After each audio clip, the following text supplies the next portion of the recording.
it's maintaining close communication with the United States ahead of a planned meeting between U.S. President Donald Trump and Chinese President Xi Jinping.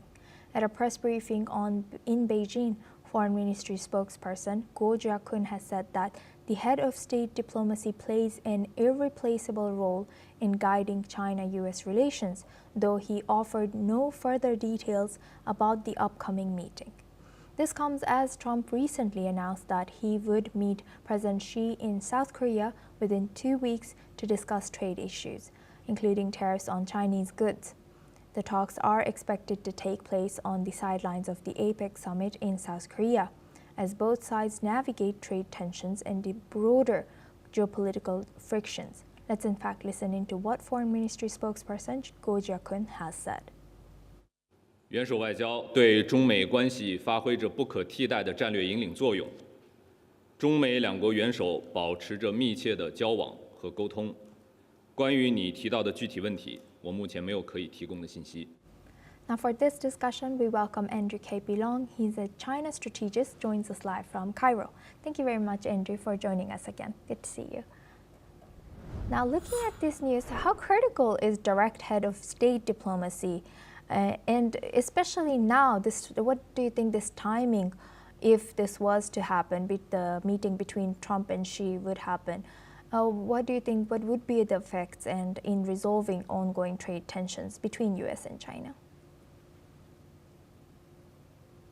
Andrew, you might be muted here, sorry.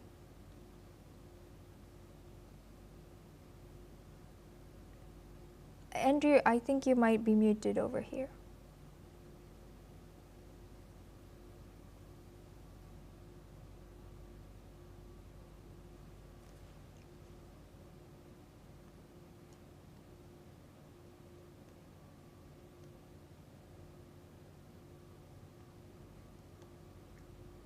Andrew?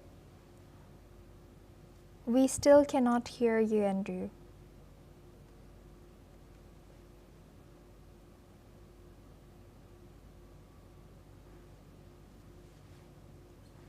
Andrew, we still cannot hear you. I kindly request for you to unmute if possible.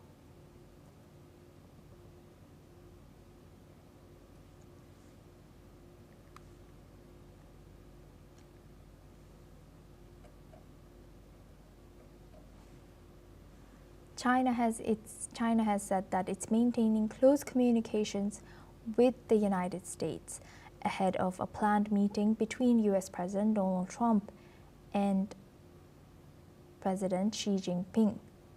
At a press briefing in Beijing, Foreign Ministry spokesperson Guo Jiakun has said that the head of state diplomacy plays an irreplaceable role in guiding China-U.S. relations, though he has offered no further details about the upcoming meeting. This comes as Trump recently announced that he would meet President Xi in South Korea within 2 weeks to discuss trade issues, including tariffs on Chinese goods. The talks are expected to take place on the sidelines of the APEC summit in South Korea, as both sides navigate trade tensions and broader geopolitical frictions. Now for this discussion, we go back to Andrew K. Long. He's a China strategist. Thank you very much, Andrew, for joining us again. Andrew, going back to my same question, how critical is this in Guo Jiakun's words, resolving on how critical is the leaders meeting face to face? Well, I think that both the United States and China have tested their mutual resolves.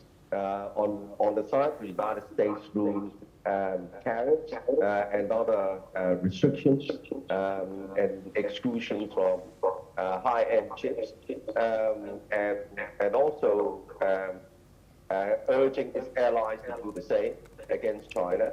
And China has now found a very effective countermeasure in terms of its dominance and mastery. of the essential rare earth elements which China is using all sorts of products, including fighter jets. So I think that both sides are now looking for some sort of a accommodation.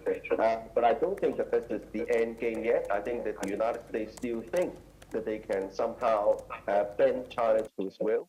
But China is perfectly confident, not only in terms of its mastery of the rare earth elements, but also in the success in pivoting its trade to the Global South. And in fact, during the past couple of months, China's export has, in fact, increased. Overall export has increased, even though its export to the United States has gone to zero.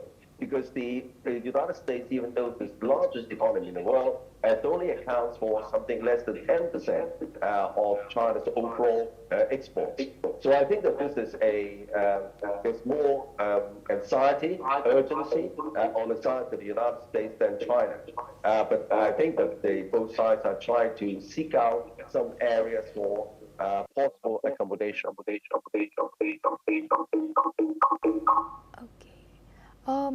And Andrew, building on that, in what ways could trade discussions at the APEC summit influence the broader geopolitical relationship between these two countries beyond just economic issues?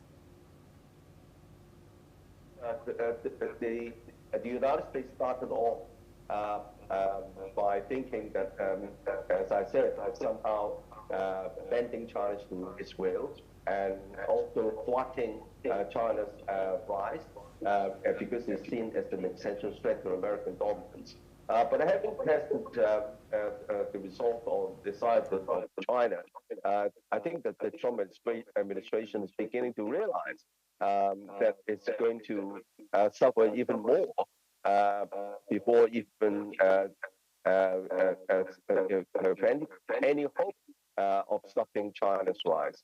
I think that the situation is becoming increasingly clear to the United States that it's going to seek some sort of accommodation, possibly in terms of a personal meeting between President Xi and President Trump.